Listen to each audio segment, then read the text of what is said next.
What's up YouTube, Cosmo here with 5 tips on chill production.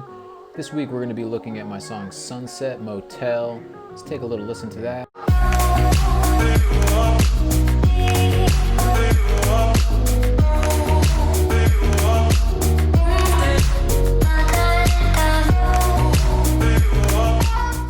Tip number 1, use this fade to gray device made by Ableton. It's already made, just go search the word gray. Really useful tool for washing out a section. Let's hear what these vocals sound like without it. Now if I add it.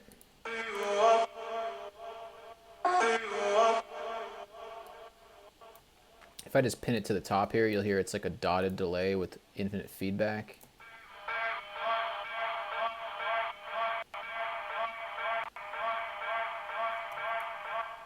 Really useful tool for quickly washing out a section. Let's hear that with everything going on.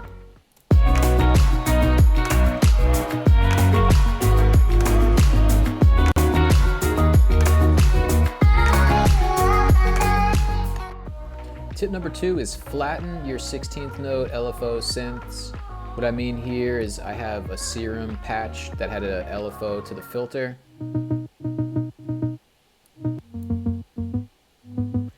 Try to flatten these things. One of the advantages of flattening this is I can add crossfades, I could chop it up.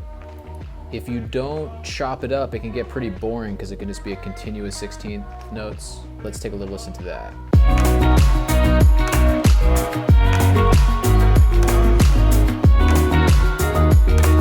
It feels a little bit more like a live part instead of just a repeating 16th note LFO. Tip number 3 is get very familiar with the pentatonic scale. In this case, this is probably a minor pentatonic scale. Let's listen to this riff here.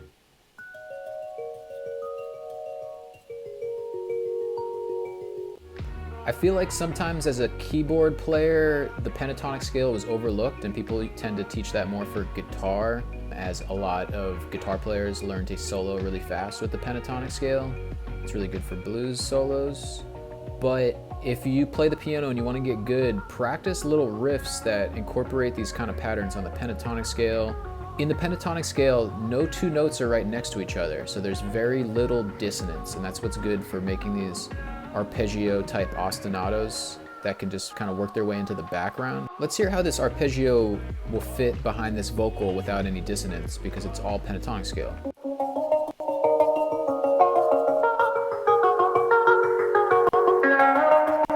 So for this kind of chill music, the pentatonic scale is really nice because I'm not really looking for a lot of dissonance. Tip number 4 is play a bass line on a guitar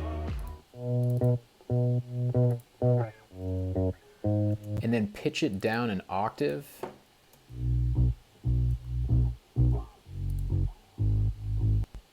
The benefit of this is some people just don't have a bass, and second off, it's easier to play a guitar than a bass usually, so sometimes I can play a more rhythmic part on the lowest string on my guitar than I can on an electric bass. Let's hear how this lines up with this other bass. Here's a bass line I kind of manufactured, which is sonically fatter, but if I layer that with the guitar, it's going to sound more lively.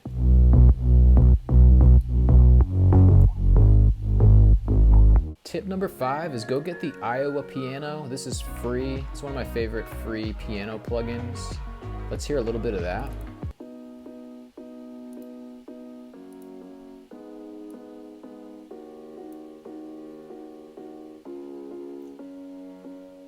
I think it has a sort of compressed Motown kind of vintage vibe, which is good sometimes when you don't want the most emotional piano or the brightest piano.